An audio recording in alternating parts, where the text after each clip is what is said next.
Cool. I guess you're going to start asking Shawn, questions. thanks for coming on. Cheers. Cheers. I'm doing 75 hard. I'm pissed I can't have a cocktail with you two. But, Nobody needs to know that. Yeah, well, I'm mad about it because I look at you guys with your drinks over there and I get a little jealous. I appreciate you guys coming on. I know you guys are both very busy. Between the 3 restaurants and kids, wifeys, girlfriends. It's a busy, busy life. When did you guys first open Finn's? 2003. 2003, Valentine's Day. And Bradley was your first store, right? Yep. So what were you guys doing prior to Finn's, before we get too deep into Finn's? We were doing full-time sales, And food service sales.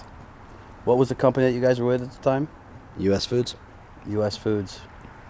And you had a bar, too, prior, but you had Neptune, correct? Neptune Yeah. City. Yep. Fud's Pub. Old Place Fud's Pub. So you guys are in the food service business. You're going in and you're creating ideas on probably pricing, cash flow. Pat, I'm sure you were giving them creative ideas on their menu. What made you guys finally say, fuck the rat race, I'm going to go open up our own store, our own restaurant? Well, we still did sales while we opened the restaurants. We had 3 restaurants open while we still did full-time sales. And that was what, Bradley? Then Bricktown, which is now Point, and Seagirt. Yeah. So you were doing a full-time job and trying to operate 3 different restaurants. Yep. How did you do that? We just did it. You know, we've been fortunate, which you know, because we've been together since we're 15, and actually you were 15, 16 and 17. And, you know, since that time, which is now going on almost 40 years, even through college and other workspaces, I don't think there was ever more than 6 months that we never worked in the same place together. True. So through that fortunate experience, and after Fuds, when we opened Fuds, which was, you know, back in the late 80s, pretty innovative for the time, because you had pretty much 5 guys out at culinary school running a tiny tavern and doing whatever we wanted to do. Pat and I both, Pat left and became the executive chef at a company at the time called Redheads. They were expanding huge. I must have been Yoko. Yeah, I broke up the band. broke it up. And then he brought me along, you know, he had talked to the owner. Hindsight, it was a good thing for everybody. Yeah, at that time they were just blowing up that particular space in the restaurant industry in our areas. They were the first restaurant down here that had integrated sushi bars into like a bistro type atmosphere. Mm-hmm. Plus the bars that were inside that were just busy places, you know. Yeah. there was Did a that lot- there was teach you a lot going on. about like, you know, more so with the back end, speed, volume? Yeah, you know, it's funny you touch on speed because both of us are culinary grads, and the one thing I always tell people that want to go to culinary school or want to come do an externship with us is that you can learn all you want to learn about food in school, but there's one thing they can never teach you, and that's speed. Like, I purposely forced myself to go down to Florida, and he went to Florida too, to work at a high volume restaurant. So we were doing 2,000 meals a day, and it was on. You know, so you could sit there and take your tongs and put little garnishes on all the food, but if you got to get out 2,000 meals in a day, you got to move. So that's an invaluable lesson that a lot of people, you know, you either learn it or you don't learn it. Now you talk about like an internship, you Yeah. know, someone coming in to Finn's. Are you guys open to that? You know, we have local vocationary school, Yep. local culinary schools. We've had a few. Yeah. Yeah. We would probably love to have a few more. It's just, you know, it's tough right now. Yeah, everybody's looking for help in the restaurant industry, which we'll get to. Well, yeah, part of that, though, with the internships is it's funny. People in today's culinary world, they're all clued into the TV and think that's what it is, being a celebrity chef. And they don't realize that you're not feeding, like Pat said, you know, in our case, a few hundred to 1,000 people a day. Mm-hmm. And they think they're feeding 15. Yeah. So, Well, that's the way the culinary school is set up. You know, you got 18 people in the kitchen and 12 in the dining room, and you're learning, and you need to do it that way. But when you get out there, you know, Yeah, it's you want to like make money, you only sell 15 dinners, you're going broke quick. When we were redheads, we used to say it's like being chased by an alligator every night. The alligator's going to win, but how long can you keep from getting swallowed? Yeah. You know, so it's and Redheads was unique, too, all around. You know, at the time I was there, the general manager, and it was unique because the owner's concept was, it was an upscale bistro. Like his kitchen talent at that time, he had multiple culinary graduates throughout the stores. So it was pretty unique. Really was. There was a lot of talent. There's a lot of things that we could say bad, but the best things we did. We took the volume experience, blending a concept like that. We were fortunate enough to be able to take that. We were opening other locations outside the state. So that brought us into our sales careers, and then with those experiences, what we did today. What did the sales career teach you the most? And I want you both to answer that. You can go first. We were very fortunate when we opened Fuds. We had a salesman that's still to this day a good friend of ours. He's an older guy, and he always he never came in just to sell us product. He actually wanted to learn from us, and he taught us as much as we probably taught him. And when I got into the sales first, and Pat came right behind that, but we had sales had that stigma, right? Snake oil. Right. Yeah. You're just looking to sell something. Yeah. So we both had the same mindset that if we were gonna do this, first of all, we had another good friend that was very successful in sales that used to be Pat's salesman for Redheads, and that's where the snake oil comes from. And I used to look at him and go, if he could do that, I could do that, not realizing how hard he actually worked. That job is so much harder than what we do today. It's really hard to put that in words, because you're out there, if you're successful, you're your customer's consultant. You're there. You're an educator. That's what people don't realize in sales. If you're really, really good at sales across all industries, you're very good at what you do. You're a specialist, and you're a great, manager. You're pulling in your different resources, and you're helping out your buyer or your customer get accomplished what they need to accomplish. And that part of what sales taught us, I think, because we developed relationships with the manufacturers and brokers. Plus, we treated customers the way we want to be treated. We didn't think of them as our customers. We felt that we were working for them. If they did well, we did well. Mm-hmm. Especially because at that time in our sales careers, we were 100% commission. So, you had to go out and earn your living every day. Yep. Yeah, so those experiences between being fortunate enough to be directly coming out of school and college and opening a place from scratch, to moving on to the bigger place like Redheads, and then taking in that sales career, and both of us were very, very successful at it. And at that period of time, we're constantly in the top 10. Were you married yet with kids? With sales? Yeah. I got married while he was already married. I got married while in my sales career. Yeah, that's and also tough. My son was... I got divorced in my sales career. Well, as I'm saying, you're running around like a chicken with your head cut off. And it never stops. I mean, it's like Shawn said, that what we do now is easier than sales, because every day somebody's calling you for something. Yep. It doesn't matter what day it is. All hours every day. of the day. It's similar to the restaurant business, but it's you got to go find product. When you want to have that business, something happens and it's your fault or your company's fault.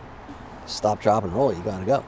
Yeah. For me, with working for U.S. Food Service after being a culinary grad, you think you know a lot about product because they teach you a lot about product. But when you get to a place like U.S. Foods and you get to meet the brokers and the manufacturers like he mentioned, you really know what goes in to the food, the ups and downs, the little things that company's cheaper than me on this product. Well, why? Why would let's they be? find out why, right? And then you find out why. And Give me a good example. It's an eye-opener. Quick example. Throat meat. That sounds disgusting. It sure does. So on shrimp, when they take the head off the shrimp, there's some meat that sticks out of the tail that goes into the throat. Now, if you leave that on, just like a little piece of fat on a filet mignon, everything's done by weight, right? So your 5 pounds of shrimp or your 10 pounds of shrimp, that's probably 16 ounces of throat meat on it.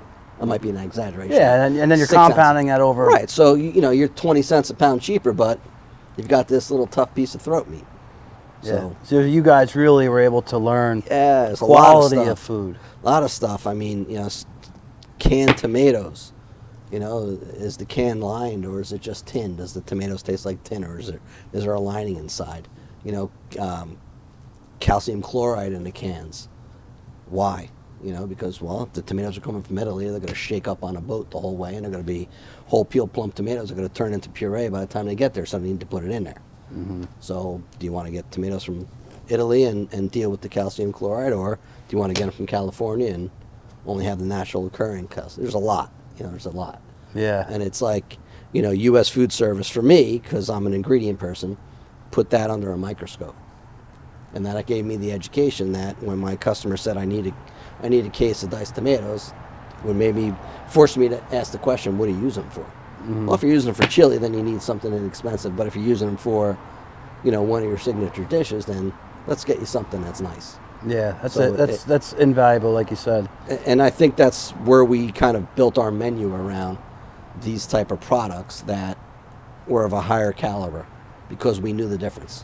What were some of the known name restaurants around here that you guys helped for many years? Some may still be open, some may have shut down. Gosh, there's so many. Yeah, for now there's Charlie's still Ocean time, Grill, yeah. the Boathouse. There's there's Sandbar. a lot. Sandbar, right? At one time, the Ark, multiple hotels, and Sandbar when Chris was the owner? All Sandbar of hotels, Maryland's, yeah. all of Maryland's restaurants, Langosta, Pop's Garage. And what did you take from each one of those business owners that you developed such a great relationship with? And I want to know it from your end, and then from your end, because we'll get into that. You guys both kind of do separate tasks within Fins, which is why I personally believe your partnership have lasted this long. Well, with me, it was I just saw like the tenacity of these owners that are just hands-on, and there's restaurants you deal with that you don't even know the owner, right? That's fine, and they were making money and paying the bills, so that's great. They're good customers too. But when you saw the owners work like as hard as they did and just overcome some of the things that get thrown at you every day, you respect it. Yeah. And you learn a lot. What about you on your end? So I was very fortunate, and I think Pat was too, but I had a couple customers, older customers, that were like restaurant legends. And maybe because of the knowledge that I was bringing, or they saw my work ethic, I developed great relationships with them, and I was able to learn, a lot more about their operations and how I could bring that to maybe some other customers. There's places like Murphy's. I knew it. Or Basil Plasteris, who used to have the Squire's Pub. Yep. What about the German restaurant in Bradley Beach, right? Yeah, Schneider's. Mr. Schneider. He was awesome, dude. In your side of the business, you develop these relationships, and that's probably what I miss most about not. And I think we probably both held on to our sales careers a little bit longer than we should have, while we had the restaurants operating, because we had these relationships with these people. They weren't our customers; they were our friends and extended family members. But that's a testament to who you guys both are. And you just want to see them succeed, Yeah, absolutely. And you're in a and you feel good partnership about together. it. You really feel good about it when you see your customers that maybe were struggling. You help them change some stuff that put them in a better position, and made them separate themselves from their competition a little bit. So who was your biggest pain in the ass customer? Here we go. Not putting that on live today. Let's just say the ones that didn't pay the bills and made it hard for us. Yeah. But you loved them anyway, because it's part of what you get. do. Yeah. You got to figure it out. So that's part of the life. How long did you guys do that? 15 years. 15 years. Yeah. So it was 2003. What made? It was before 2003, right? Well, we opened Fins 2003. Yeah. What made you think about this concept of Fins, and tell us a little bit about the concepts for the people that don't know Fins? So what's kind of funny is that the food that we do at Fins today, we were doing back at Fudd's in the late 80s and early 90s. And, it's a lot of, it's we call it Tropicali cuisine. It's a blend of Southern California, Caribbean, Pacific Rim, tropical island type flavors. And we were doing a lot basic fish tacos back in the 80s and 90s. And we here at the Jersey Shore, people couldn't even understand what a fish taco was, which is kind of, with the seafood, we have such a great access to great seafood, but it was just more. Everything was, what can I have fried? Can I have fried shrimp? Can I have fried flounder? Yeah. Or Italian. Yeah. Finn's original menu was pretty much Shawn and Pat's greatest hits back in the 90s. So it was stuff that we were doing, and people would say, "Well, you copied us and this and that," and it's like, we're doing this probably before you were freaking out of diapers, bro. Yeah. This is what we did. This was our life. Yeah, we grew up in it. You were doing it for a long time. You were making yourself food. You were working at the bar. spinning off these little specialties I'm sure you were trying all the time. And traveling and learning new things. Yeah. You know, one of the biggest things for me is You're a big traveler, right? we both were. One of the biggest things for me is go back in the Fud's Pub days was to go find ingredients that I couldn't even read the label because it wasn't even in English. I'm like, what is this? There used to be East West Deli. Yeah. On what was that? Steiner Steiner Ave, and Fifth Yeah. in Neptune City. Yeah. You'd go there all the time. It was this little deli. It was mostly Asian, and they'd have all kinds of this crazy ingredients in jars or pastas or. And You were I'd go just there- trying it. You were just. I would trying go different there on shit. a Thursday and create my specials for the weekend for Fuds, and I didn't know what any of that stuff was. I'd open up a jar and taste. Oh, what am I gonna do with this? This tastes good. I'll mix a little this, a little that, and there you go. And people would be like, huh. And you're still very, I've talked to you a little bit about this, but Shawn and I have talked about it with you. You really try a lot of different things at home too all the time. You're still very creative and trying different things all the time. Yeah. Yep. Yeah. Well, For sure. Pat's very passionate about food. It's He's got a delicious pork, leg, and cheese. Most people Yeah. wouldn't know that because they don't come up to the surf event Yeah. in Belmar, but your pork, leg, and cheese, I'll put it up there, one of the top 3 that I've had. so 3, huh? The top 3. 1, 2, 3. Where's it at? Tell me 1 and 2 or 3 and 4. You're pressuring me now. Right now, DV Tree has got a delicious I'll have pork, to leg, go and there and try cheese. it. Really? Yeah, he's got a great little sweet roll. I don't know exactly what it is. it's the one he stole from us and he's using over there. Stop it. Joe's great, dude. He's a hustler, that kid. And I used to love this small little deli. I went to an alternative program back when I was in high school. They gave me the boot, and it was right down the road, right on the circle on 70 there, across from the old windmill. It was a small deli. Oh yeah. Older Italian guy. He used to make these pork, leg, and cheeses like this. I'd leave class and go get a pork, leg, and cheese and a Gatorade or a Snapple. It was delicious. Delicious. But you're top 3. I'd All say right. probably maybe 3. All right. Oh, 3. Wow. I should have started drinking your good bourbon. So let's fast forward a little bit. You guys decide to jump into Fins. Now, was all 3 restaurants launched at once, or it was one at a time? Yeah, we did 3 at once. I was gonna say, Because I got no hair. You started with Bradley. Yeah, it's pretty quick. I mean, Bradley was 2003. Brick Point was 2005, and 2 years later, and right? then Seeger was 2012. Now, when you guys were leaving corporate America, where you guys had pretty good paying jobs, you were taking care of your families, you were living good. Yeah. What was your expectation of the restaurant? Did you think about having 3 different places? Did you think about just succeeding in one and having a number in your head that could pay both your bills and live good, or what was your goals? Yeah, all honesty, obviously we're going on 20 years, so we're taking a slow road. But when we opened up originally from get-go, we built Fins specifically to be franchisable. Mm-hmm. Because we had the experience. So from day one, we're setting up systems and standardized recipes and protocols.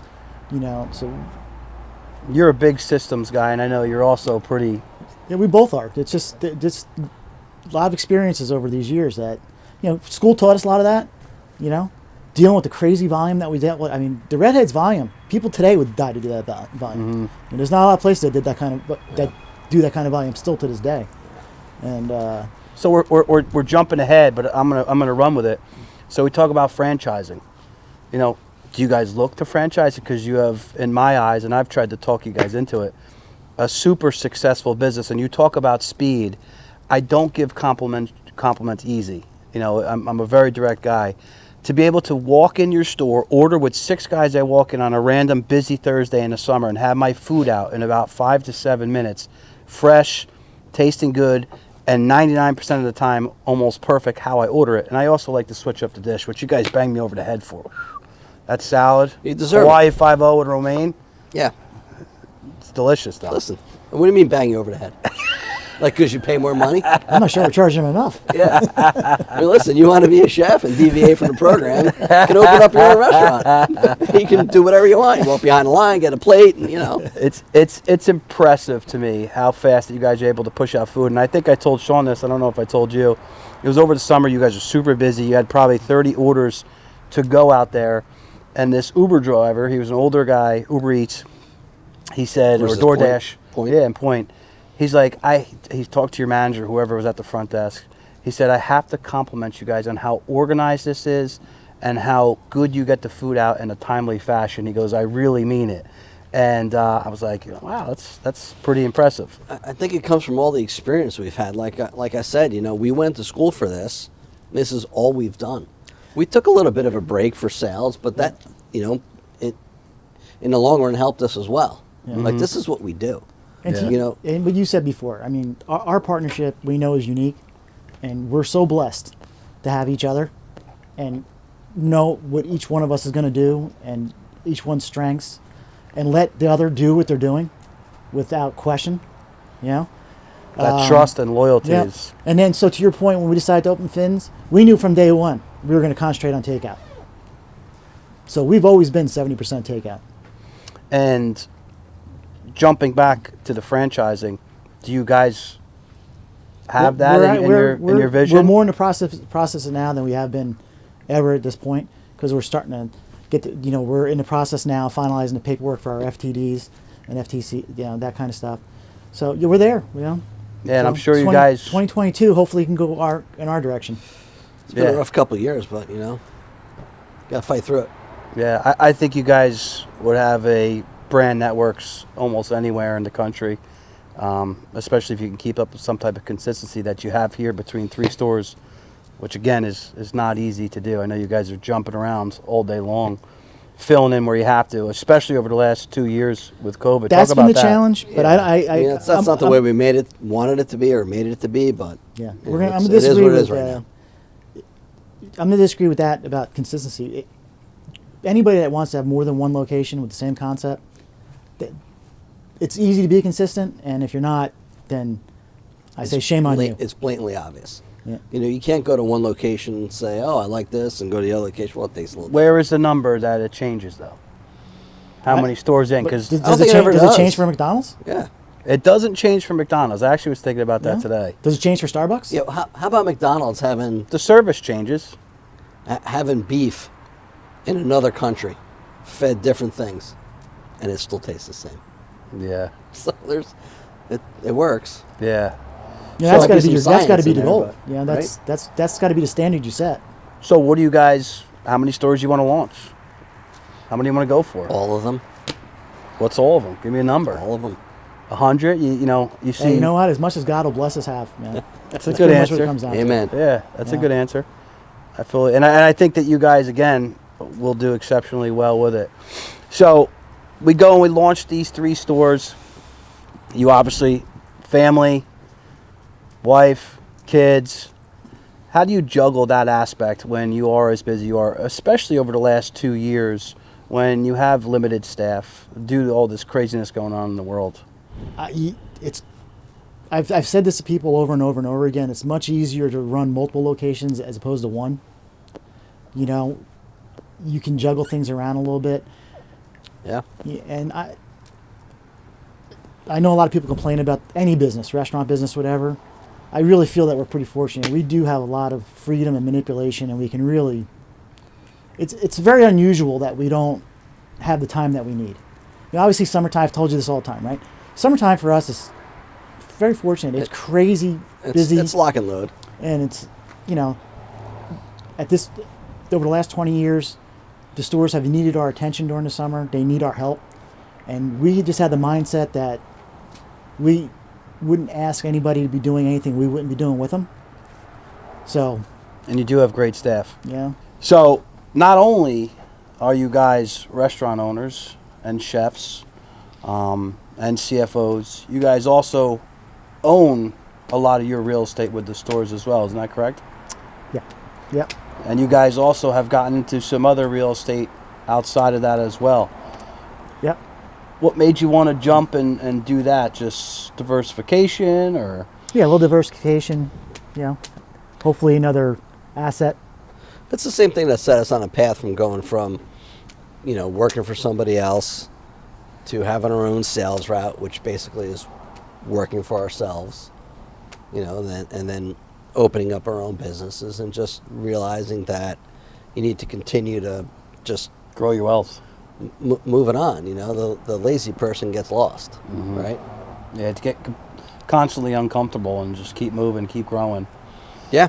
But jumping back into Finn's, so your menu is pretty large.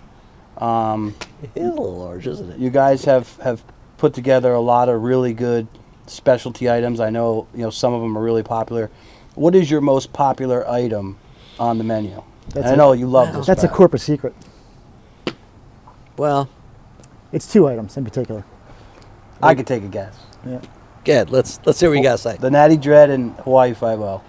No. Oh, you're right on one. It is a Hawaii 5-0. We sell a lot of those. Yeah, it's delicious. Especially Probably with over- some romaine and a little bit of Nashville hot sauce. Yeah, it's charging extra money for it. Yeah, Listen. it's a $30 dish right there. Listen, you can charge me. And you know what? You're not making it at home, so Listen, it's delicious. come get it. Or we'll bring it to you. Yeah, you deliver it right to my house. Yeah. With a Fins- smile on your face. Fins to go, right on the App Store. So, how did you come up with that vast of a menu, and how difficult is that to? So it's always the argument, right? Pat and I have this argument. It looks like to you, it looks like a big menu, and we do have, what do we have? 6 categories, 7 categories, with 5 or 6 items in each category, except for what we call our fins and teasers, the appetizer side menu. Right. Which is big. So one of the things that we taught our customers, and we've always known this, you got to use your ingredients at least 3 times. So if you look at our menu, there's a lot of the same things with different wording throughout the menu, and different spin on seasoning and stuff like that. So when my argument to Pat always is, when we used to go to our customers, we could use anybody. We'll use the old boathouse, right? The old boathouse in Belmar. Big pub menu, big tavern menu. There wasn't a lot of cross utilization on there, and their inventories were huge. If our inventories are small enough, I think our paper inventory is as big as our food inventory. Unfortunately. Yeah, seriously. And that costs more money. So And what do you mean by that? Your paper? Because your paper goods, our paper good items is almost equals the size of our food inventory items. Yeah. That's crazy. So That's a whole different topic. Yeah. Our commitment to. Yeah. Talk about that commitment to being green and so biodegradable products and. Yeah, we pretty much within a year of us opening, it was kind of an eye opener one night that I came home and it was just me. I was no kids at the time. Well, Jake was just born, right? So he's not even a year old. And at that time, we were using a lot of not by choice, but we were using a lot of styrofoam boxes. And just for me and my wife Donna, we filled the whole garbage can with food that I brought home from our own restaurant, like the boxes. So unfortunately for COVID, and we were just talking about this the other day, we always enjoyed going to the trade shows because, again, another learning experience and seeing new ideas. We haven't been able to do that the last couple of years, but we would go to a lot of these food trade shows, food service trade shows, and we made it a goal of ours to start looking for things that were either reusable, or biodegradable.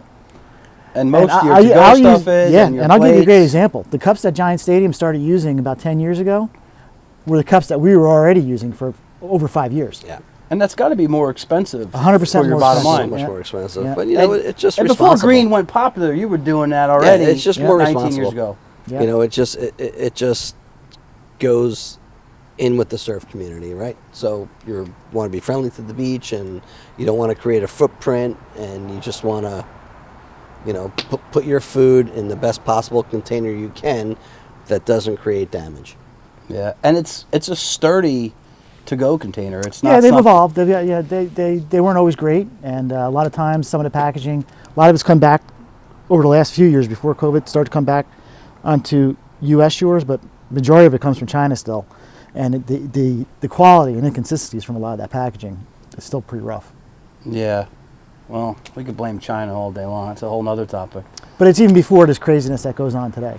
So yeah, but we're always looking for, it's really no secret, industry-wide, normal times, people's paper and plastic, we'll call that category, the paper and plastic is about 2 to 2.5%. We've consistently always spent like 5% on that. Like that's our budget goal is 5%, knowing that, so we've always spent pretty much double with the average person in our type of, service type restaurant. So that kind of leads me to the next thing. You talk to briefly about you guys understanding your lane. And I think with partnerships, it's very difficult because a lot of times you're kind of peeking over at their desk and saying, hey, maybe you could do this, and they're peeking over at your desk. You know, what are the roles that you take on, Shawn? And then Pat, you talk about your role as well. Are you more of the CFO and doing the budgeting and doing the numbers? Is it a cross between the two? No, it's clearly divided, right? Shawn does all of the things that you just talked about, and I'm always looking for the best foot forward as far as cuisine goes. Mm-hmm. You know, what's new, what's popular, what's trending, what can we make trend, you know, things of that nature. Yeah, and those Nashville chickens are trending, and they are delicious. You know, it seems you had some other people locally follow you after you guys launched them, and I still think... Taco Bell. You know what it is? It's very simple. If the national chains are doing it and they're advertising it, it's hot.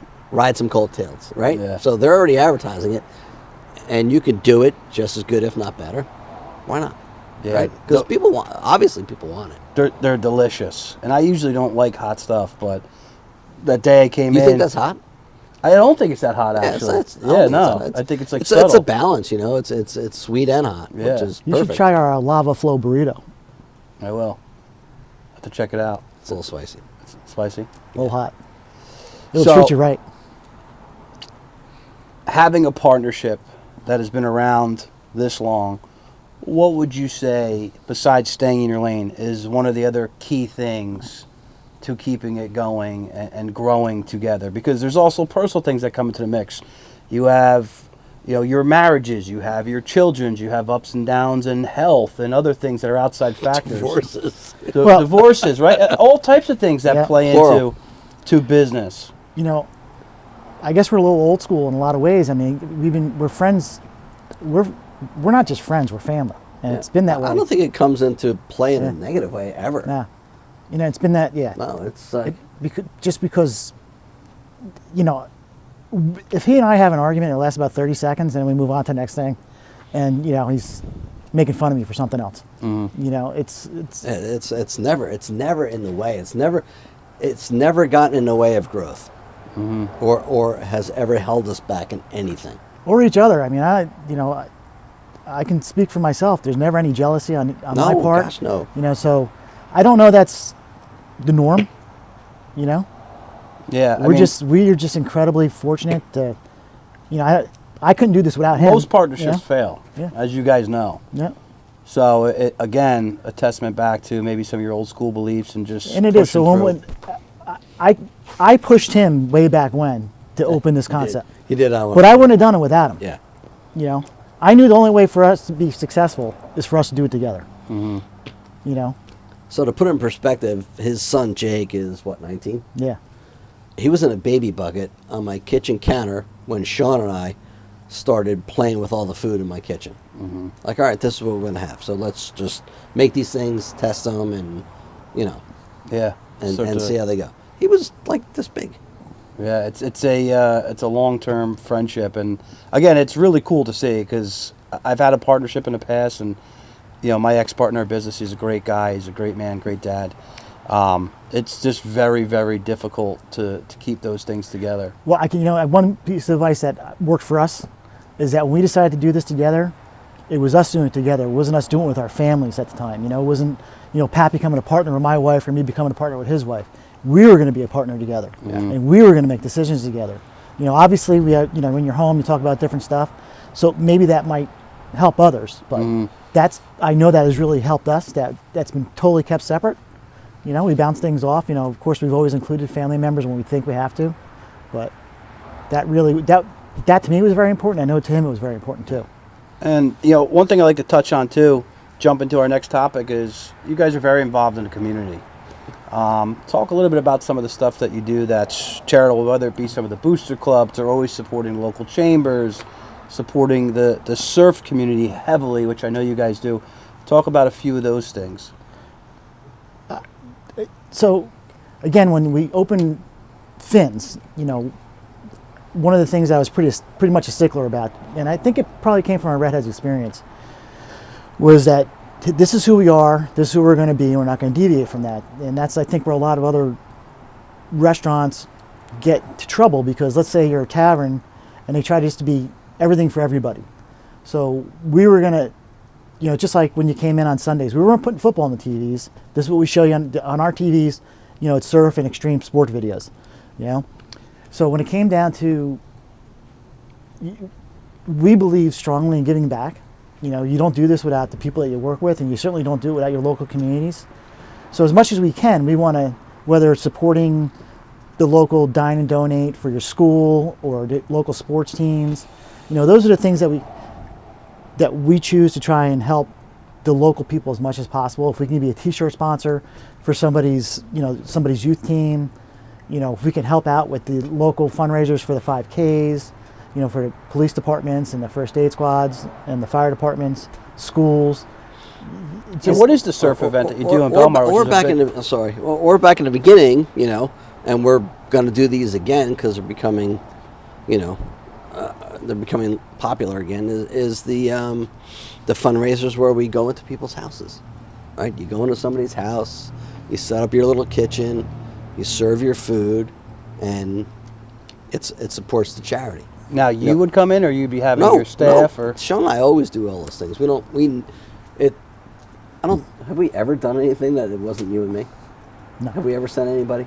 No, we've brought people with us. Right. Yeah. So it's Shawn and I. So we're gonna do my summer party this year, and you guys are gonna. Summer might be a little difficult. You want to do like a spring or fall thing, or, Summertime. Yeah, we can do it tomorrow. Backyard Oasis. Yeah, there you go. Yeah. So how do you guys keep your staff so happy? I mean, your staff really seems to do a good job. I'm hypercritical of things. It's just how my mind works. Sometimes it's taken the wrong way, but I'm always observing, right? I go into Chris's restaurant, or I go into Charlie's, or I go into Bubba Coo's. I'm hypercritical of things that are going wrong. I don't have many bad things to say about Finn's at all. Yeah, so that's another thing that things that we learned outside of school, but in our experiences through work during school, and they teach you that stuff in school too. Training is huge. Like, I've always been a big believer in training. To work for us, there's a lot of procedures and knowledge that you have to learn. We do a lot of testing. It's constantly speaking with our assistant managers and managers about their job every day. Is number one, customer service, getting the customer's orders right, but they have your ears open and constantly be listening to your staff, no matter how long they've been working with us, to make sure that we're all on the same page. So that's where the consistency part comes in. And again, way back when, I think Pat and I treat our, we don't treat anybody in our staff. We're both kind of like this. For us to do this is kind of hard. This is kind of hard for us. We don't like talking about ourselves, busy. Right? No, yeah. We just don't like talking about ourselves. Yeah. We don't do. I forced you to do this for sure. Take some bourbon. Yeah. The successes that we've had in business, You're we don't like to. We're humble. We don't want to. I get very uncomfortable when people call me the owner, or this person works for you. Nobody works for us. Everybody works with us. Works with us. Right. And you've had some people that were like started in high school. Yeah. You saw them through college years and even into them starting their family before they launched off in other careers. Our general manager, right, started with us in high school. Yep. Went through college, went and did an externship in Guam. Got married to one of our other employees. To an employee, has a child now, and she's.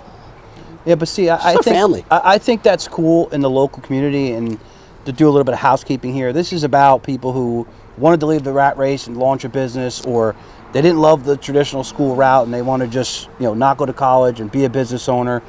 But it is about community, and I'm trying to spotlight as many local business owners that I see as friends, and I consider you guys friends and good guys. Shawn, you're humble, but a lot of times from afar, I've known you for 10, 12 years, maybe longer now. You have given me advice on things, just in business or in general. You guys really do care about the community, and that's one of the reasons I wanted to have you on and wanted to spotlight. I don't want to spotlight some showman who's got a fancy house and a fancy car and all those things and plays that game. You guys truly care, and as much as I try to push you to do franchising for 5 to 7 years now, it was about your family. It was about making sure your stores were taken care of and giving your staff help, and I think that's pretty cool and unique. Yeah, and I think we both like what we do. Yeah. You know, we like being involved with people. You know, we like what we've carved out for ourselves. You know, we don't need that recognition.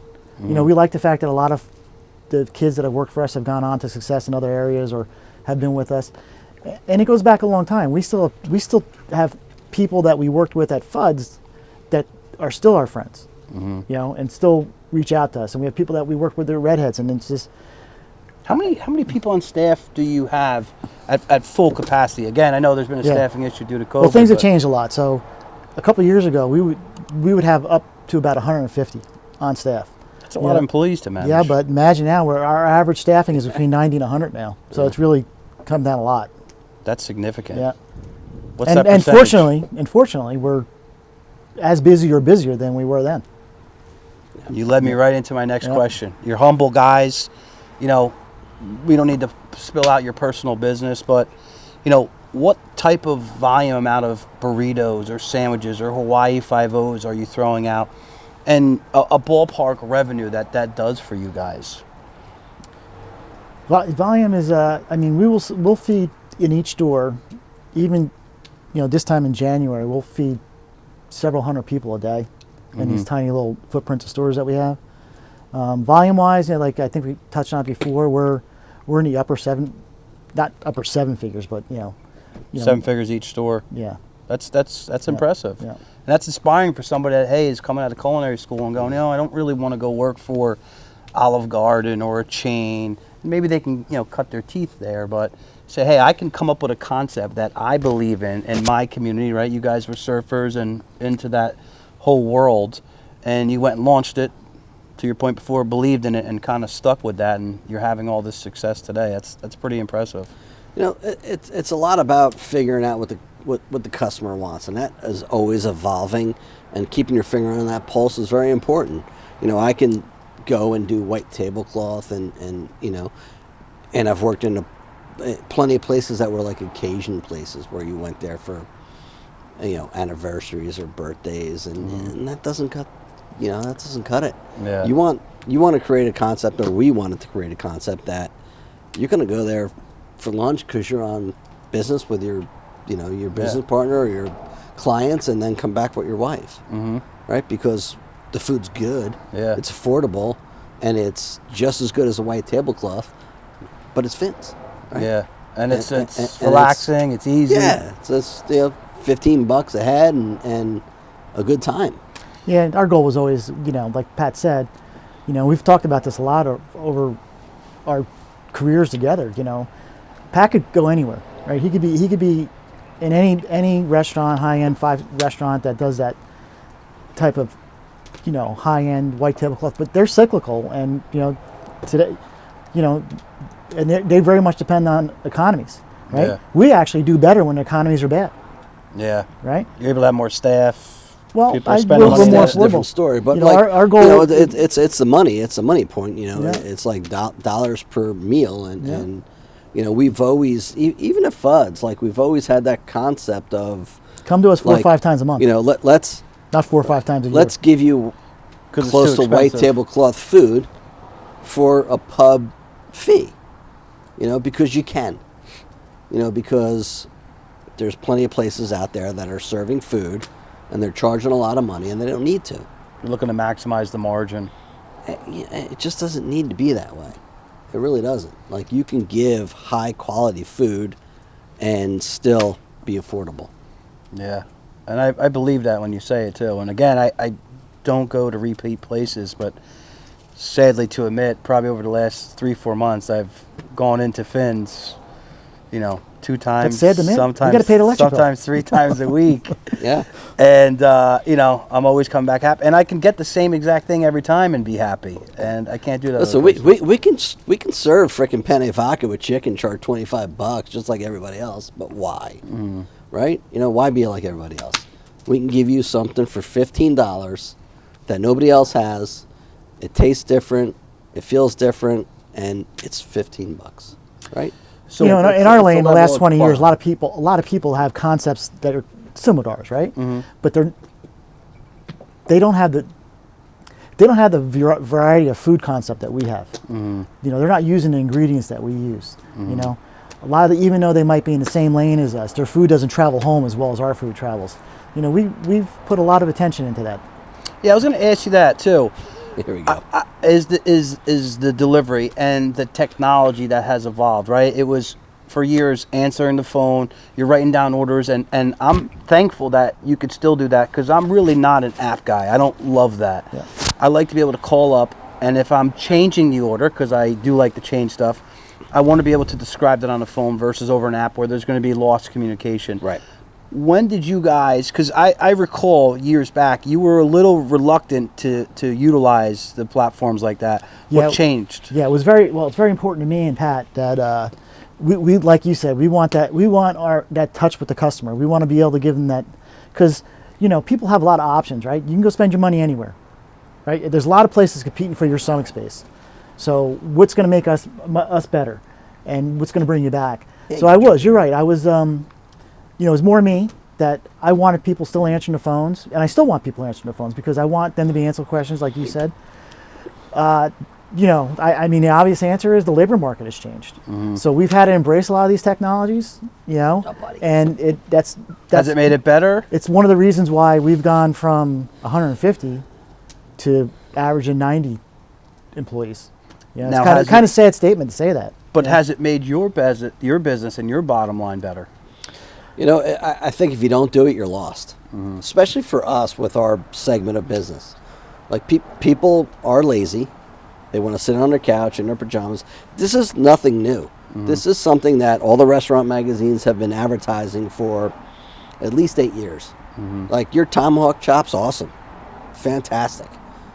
I want to sit with my girlfriend, boyfriend on the couch and eat it. At the fire pit. Yeah, at the fire pit, you know, and be home. I'm going to do that 2 more times than I will come to you. Football season, your wings. So figure it out, right? Yeah. So people, a lot of restaurants didn't embrace that, the whole takeout. That's why a lot of restaurants didn't survive the first year of COVID. And it's been a trend for 8 years. Now, how do you guys do that with the same type of size kitchen and footprint, as you said, a smaller footprint? Now all of a sudden your takeout increases even more than it was because of technology and COVID. It wasn't a problem because we did it anyway. Yeah, so we designed it, or, you know, from day one. Shawn had the vision to say that, you know what, we've got 1,100 square feet here in Bradley Beach, and there's 2 of us, and it's 2003, and there's Chinese or pizza. Let's deliver. Yeah. Right. So and focus on takeout. Takeout's always been the main foot. You know, we like to get, our atmosphere is important, obviously. Like, we want you to come in, have a good experience. We want it to be a little quirky, a little off, you know. You know, one of my big things in the beginning, I never wanted matching chairs in the dining room. I just wanted an assortment of crickety old chairs. Mel's Diner. Yeah. Just because when you travel, that's what you're sitting on, right? Hey, your fire pit's finally getting hot. So yeah, no, finally. Yeah. It's got wet wood here.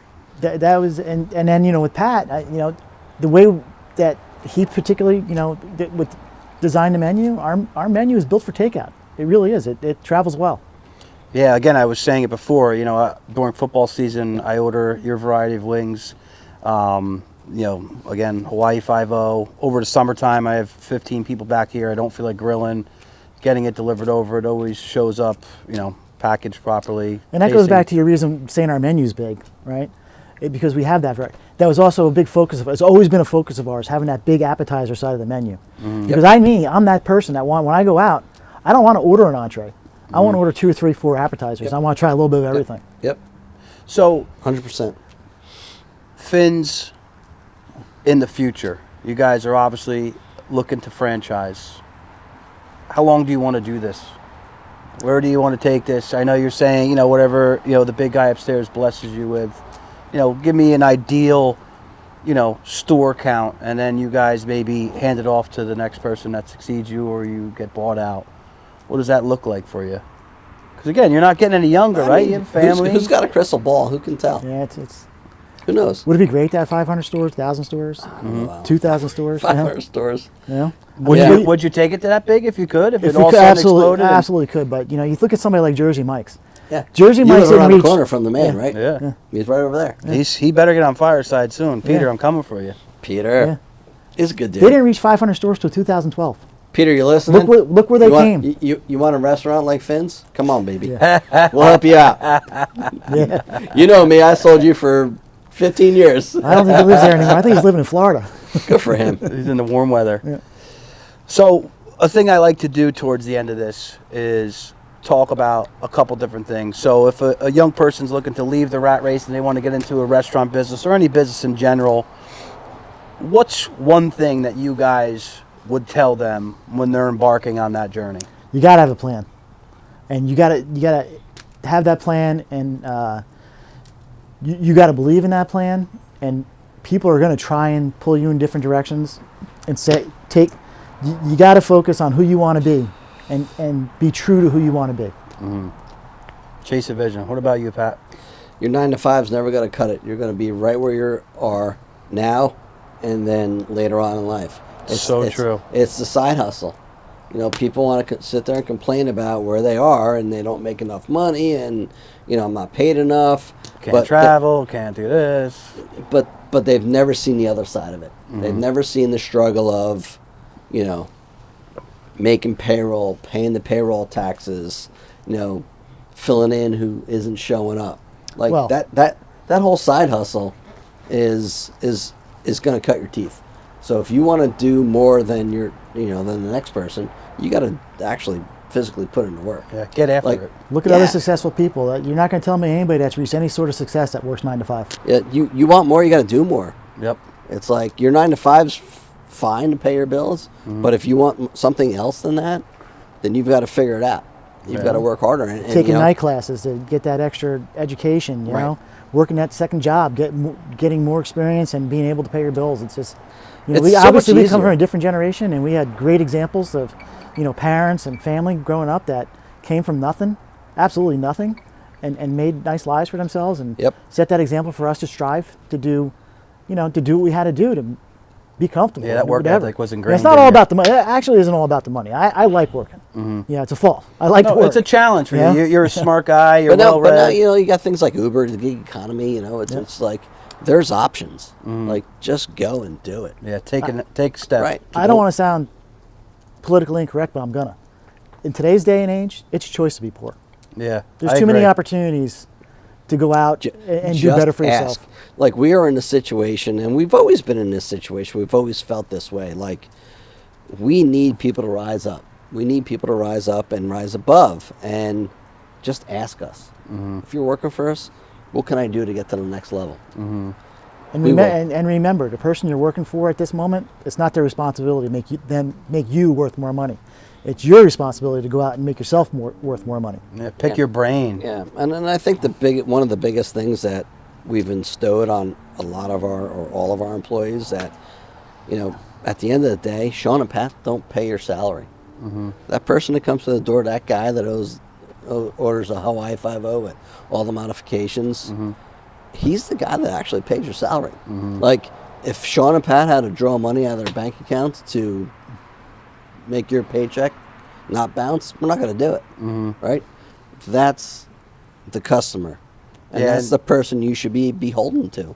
Yeah, I couldn't agree more. I think customer service has fell off significantly during COVID. And it's like everybody, and I hear, you know, be nice to the wait staff. And again, I do have empathy towards the business owners, the restaurant owners in particular. Yes, but absolutely. It would be like in my world, like, hey, you know, Ryan, you know, you told me you're going to help me with this strategy of moving this money over, and I wasn't going to get taxed, and now all of a sudden I have $150,000 tax. Oh, sorry, it's COVID. You know, I've been tired. It's not going to fly. No. It doesn't fly. No. So for me, it's a little frustrating that I'm supposed to just, you know, go out and spend $350 at a local restaurant. Comes back to training. And get bad service. Yeah. Something we didn't touch on earlier that I should have, because when we first got started, you know, and when you're talking about telling people, you know, giving them advice, you know, you got to invest in yourself, and you got to invest in things that are going to make. It's something as simple as we weren't making any money in a restaurant yet. We actually didn't take a paycheck out of the first restaurant by mistake. By the way, this is a mistake. Don't do it. We didn't take a paycheck for the first year. Because if you're successful, you got to pay taxes. Yeah, but we saw a customer service video at our sales job, and it's called "Give 'Em the Pickle." There you go. Greatest customer service video anybody could ever have. It was a VCR tape. It was $1,000. We bought it. And from that day, every person that works for us watches that video. And how old Everybody. is that video? Well, it's a little bit, I mean, we saw it back in 2002. Yeah, it's probably 90s. Yeah. And it's all about the customer service. And what Pat said, understanding that the customer is the one that makes it all happen and pays your bills. Right? Yeah, you could sit there and be, snooty face all you want, and be in your own head. But you know what? It's always showtime at the edge of the stage. And ironic, and that's what pays your check. To tell you even better story on that, several years later, one of our employees that's still great friends with us, and she worked for us in her beginning of her college. So she was young. She was not even 20 when she started working, but she went to school and became a nurse. Kimbo. One of the first videos at Hackensack Meridian that you saw, give him the pickle. Really? Yep. That's funny. Yeah, and those are the things that are going to help you guys franchise this business. All those systems, all that experience, to have that consistency. So another thing I like to do is give other local businesses a shout out. Shawn, Pat, give me one restaurant or any business that you love. Maybe they're good friends. You love how they run and operate their business. You say some of these business owners' tenacity and staying in the business. Give me somebody locally. Patrick's Pub. Patrick's Pubs. Where are they located? Or Neptune City. It was the old Fuzz Pub. Yeah. Ironic. It's the old Fuzz Pub. And they're still running. It just seems they're good people. And oh yeah, it is Shannon. And it's that family atmosphere, right? You come in, they take care of you, and they care. The food's good, and they're considerate, and they're on top of their game. I have to get over there now. One of the other guys that was on Thrive, his physical therapist, Shannon, she's either engaged, I'm sorry, Shannon, or dating Pat, and she speaks so highly of it. It's Pat's girlfriend. Yeah, Pat's girlfriend. So I had to get over there. Shawn, what's somebody... So if we're talking restaurants, I got to give big shout out and compliment to Mr. Shrimp. The owner over there, I introduced him to a good mentor of mine at the time who took him under his wing and has since passed away. And Vinny has taken his business and expanded it when he was down and out, and he's got a lot to be proud of. He's a single operator, and he's created a really, really nice business. Yeah, to get over to Mr. Shrimp. Well, guys, I know you're busy people. You have families, and you have 3 restaurants that are very busy. I truly appreciate your time. This is really starting to blow up, and you would be amazed if I showed you all the messages from young people that want to become business owners, restaurant owners, in finance, that are reaching out to Evan and I and other people around us saying, thank you, or this show is awesome. It's surprised me. It has humbled me, and I'm humbled to have guys like you who have been successful in the community. It's amazing, right? Yeah, I really appreciate honestly, it. thanks for having us. We appreciate it. It's definitely out of our comfort zone. Yeah, I know it is, and especially for you. You hate the social media world, and you're not really about it, but you guys will inspire somebody else that are just like you, 2 friends that are surfing that are like, hey, I don't want to go, sit at a cubicle all day. Let's launch a bar or a restaurant. Do something, man. Yeah. Right? So thank you. Cheers, guys. Cheers. Thanks again for coming on. Healthy New Year. Healthy New Year. Success. That was good.